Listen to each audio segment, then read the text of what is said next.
कुछ जगहें इतिहास लिखती हैं, कुछ आस्था को जन्म देती हैं और कुछ इतिहास और आस्था दोनों को अपने भीतर समेट लेती हैं। उड़ीसा के पुरी में खड़ा श्री जगन्नाथ मंदिर करीब 900 वर्षों से यह मंदिर केवल श्रद्धा का केंद्र नहीं बल्कि अनगिनत प्रश्नों का भी केंद्र रहा है। क्या इसके बारे में कही जाने वाली हर बात सच है या सदियों की परंपराओं और आधुनिक कल्पनाओं ने मिलकर एक नया रहस्य बना दिया है? आज हम उन रहस्यों की परतें खोलेंगे जो जगन्नाथ मंदिर को भारत के सबसे चर्चित मंदिरों में से एक बनाती हैं। अब प्रश्न ये है, ये मंदिर आखिर बना कब और इसकी शुरुआत कहां से हुई? इतिहासकारों के अनुसार वर्तमान जगन्नाथ मंदिर का निर्माण 12वीं शताब्दी में पूर्वी गंगा वंश के राजा अनंत वर्मन चोड़ गंगदेव द्वारा प्रारंभ किया गया था, जिसे बाद में उनके उत्तराधिकारियों ने पूर्ण कराया। लेकिन जगन्नाथ की पूजा इस मंदिर से भी कहीं अधिक प्राचीन मानी जाती है। कई विद्वानों का मानना है कि जगन्नाथ की परंपरा का संबंध उड़ीसा की प्राचीन जनजातीय आस्थाओं से भी रहा है, जो समय के साथ वैष्णव परंपरा में समाहित हो गई। यहीं से इतिहास और आस्था एक दूसरे में घुलने लगते हैं। लेकिन अगर आपने अब तक ध्यान नहीं दिया तो अब दीजिए। भारत के लगभग सभी प्राचीन मंदिरों में भगवान की प्रतिमाएं पत्थर, धातु या संगमरमर से बनी होती हैं, लेकिन पुरी के जगन्नाथ मंदिर में भगवान जगन्नाथ, बलभद्र और देवी सुभद्रा लकड़ी से निर्मित हैं और यही इस मंदिर को दुनिया के सबसे अनोखे धार्मिक स्थलों में से एक बनाता है। लेकिन आखिर लकड़ी ही क्यों? इतिहास इसका एक उत्तर देता है, जबकि परंपरा एक अलग दृष्टिकोण प्रस्तुत करती है। कई इतिहासकारों का मानना है कि जगन्नाथ परंपरा की जड़ें उड़ीसा की प्राचीन जनजातीय धार्मिक परंपराओं से भी जुड़ी हो सकती हैं, जहां लकड़ी का विशेष धार्मिक महत्व था। समय के साथ यह परंपरा वैष्णव परंपरा के साथ जुड़ती चली गई। आज इन प्रतिमाओं को सिर्फ मूर्तियां नहीं बल्कि जीवित परंपरा का प्रतीक माना जाता है और यही कारण है कि कुछ विशेष वर्षों में इनका नया स्वरूप बनाया जाता है। लेकिन वह प्रक्रिया इतनी रहस्यमयी है कि आज भी दुनिया उसे केवल बाहर से देख पाती है और यहीं से शुरू होती है नवकलेवर की कहानी। यहीं से शुरू होती है जगन्नाथ मंदिर की सबसे अनोखी परंपरा, नवकलेवर। यह केवल एक धार्मिक अनुष्ठान नहीं बल्कि जीवन, परिवर्तन और पुनर्जन्म का प्रतीक माना जाता है। यह हर वर्ष नहीं होता बल्कि केवल उन विशेष वर्षों में जब हिंदू पंचांग में अधिक आषाढ़ मास आता है। इसी समय मंदिर के सेवायत विशेष धार्मिक विधियों के साथ नए पवित्र नीम के वृक्षों की खोज पर निकलते हैं। इन वृक्षों को दारू कहा जाता है। परंपरा के अनुसार इन वृक्षों का चयन विशेष धार्मिक मानदंडों के आधार पर किया जाता है। इसके बाद चुने हुए विश्वकर्मा कारीगर पूर्ण गोपनीयता और धार्मिक नियमों का पालन करते हुए नई प्रतिमाओं का निर्माण करते हैं। लेकिन सबसे रहस्यमय क्षण अभी बाकी है। जब नई प्रतिमाएं तैयार हो जाती हैं, तब मंदिर के भीतर एक अत्यंत गोपनीय धार्मिक अनुष्ठान संपन्न होता है। मंदिर की परंपरा के अनुसार पुरानी प्रतिमाओं से एक पवित्र तत्व नई प्रतिमाओं में स्थापित किया जाता है। इसे ब्रह्म पदार्थ कहा जाता है। मंदिर इस पवित्र तत्व की प्रकृति सार्वजनिक रूप से प्रकट नहीं करता। इसी कारण इसके बारे में अनेक मान्यताएं और कथाएं प्रचलित हैं, लेकिन उनकी स्वतंत्र ऐतिहासिक पुष्टि उपलब्ध नहीं है और शायद यही इस परंपरा का सबसे बड़ा रहस्य है। लेकिन इस पूरी परंपरा का सबसे रहस्यमय हिस्सा अभी बाकी है। लेकिन यहीं से शुरू होता है जगन्नाथ मंदिर का सबसे चर्चित रहस्य। ब्रह्म पदार्थ।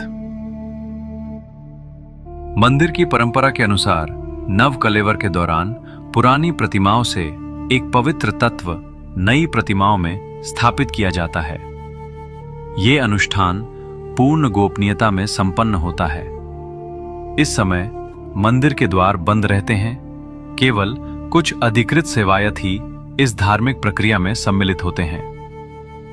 सदियों से मंदिर प्रशासन ने इस पवित्र तत्व की वास्तविक प्रकृति सार्वजनिक रूप से कभी प्रकट नहीं की। इसी कारण इसके बारे में अनेक मान्यताएं, लोक कथाएं और विभिन्न सिद्धांत प्रचलित हैं। कुछ लोग इसे आध्यात्मिक शक्ति का प्रतीक मानते हैं, कुछ इसे केवल एक अत्यंत पवित्र धार्मिक परंपरा मानते हैं। लेकिन आज तक इन दावों की स्वतंत्र ऐतिहासिक पुष्टि उपलब्ध नहीं है, और शायद यही कारण है कि ये रहस्य आज भी अनसुलझा है। रहस्य कभी कभी उत्तर से अधिक विश्वास में जीवित रहते हैं। लेकिन जगन्नाथ मंदिर का रहस्य यही समाप्त नहीं होता। इतिहास गवाह है कि इस मंदिर ने सदियों तक आक्रमणों, विनाश और कठिन समय का सामना किया। फिर भी इसकी परंपराएं आज भी वैसी ही जीवित हैं। यही कहानी अगले अध्याय में। लेकिन जगन्नाथ मंदिर का इतिहास केवल आस्था की कहानी नहीं है।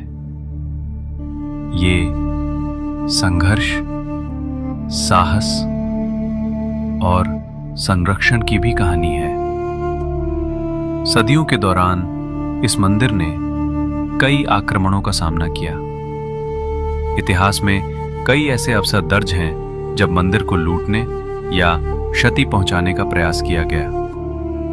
ऐसे कठिन समय में मंदिर के सेवायत भगवान जगन्नाथ, बलभद्र और सुभद्रा की प्रतिमाओं को सुरक्षित स्थानों पर ले जाते थे। परंपराएं रुकती नहीं थी, पूजा चलती रहती थी। समय बदलता गया, राजवंश बदले, साम्राज्य बदले, लेकिन जगन्नाथ की परंपरा जीवित रही। आज लगभग 1000 वर्षों बाद भी ये मंदिर उसी श्रद्धा, उसी परंपरा और उसी विश्वास के साथ खड़ा है। शायद पत्थरों से अधिक मजबूत विश्वास होता है। लेकिन जगन्नाथ की सबसे भव्य परंपरा अभी सामने आनी बाकी है। एक ऐसा उत्सव जो हर वर्ष लाखों श्रद्धालुओं को एक साथ जोड़ देता है। रथ यात्रा सिर्फ एक यात्रा नहीं, बल्कि आस्था का महासागर है। यही कहानी अगले अध्याय में। और अब आती है जगन्नाथ धाम की सबसे भव्य परंपरा, रथ यात्रा। हर वर्ष आषाढ़ मास में भगवान जगन्नाथ, बलभद्र और देवी सुभद्रा विशाल लकड़ी के रथों पर विराजमान होकर श्री मंदिर से गुंडीचा मंदिर तक यात्रा करते हैं। ये केवल एक धार्मिक उत्सव नहीं, बल्कि भक्ति, समानता और मानवता का उत्सव है। इस दिन लाखों श्रद्धालु दुनिया के अलग अलग देशों से पुरी पहुंचते हैं। परंपरा के अनुसार रथ की रस्सी खींचना अत्यंत शुभ माना जाता है। यात्रा शुरू होने से पहले पुरी के गजपति महाराज छेरा पहाड़ा की परंपरा निभाते हैं।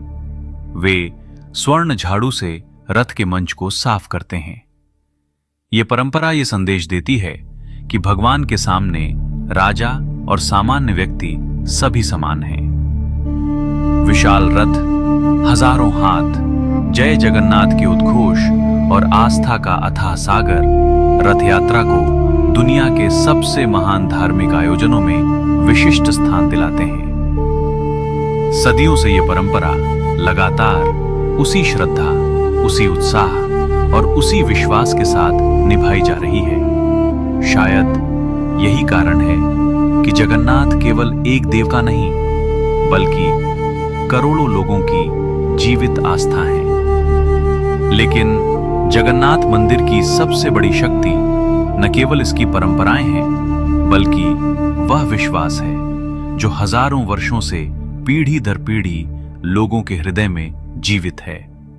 यही हमारी अंतिम यात्रा होगी अगले अध्याय में। हजारों वर्षों से समय बदलता रहा, राज्य बदले, साम्राज्य बदले, लेकिन जगन्नाथ की आस्था आज भी उतनी ही जीवित है।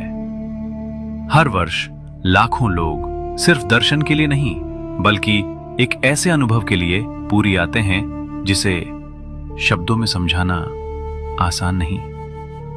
कुछ रहस्य इतिहास में छिपे हैं, कुछ परंपराओं में और कुछ श्रद्धा में। शायद हर प्रश्न का उत्तर मिल जाना जरूरी नहीं होता, क्योंकि कुछ रहस्य यही सिखाते हैं कि विश्वास समय से भी अधिक शक्तिशाली होता है।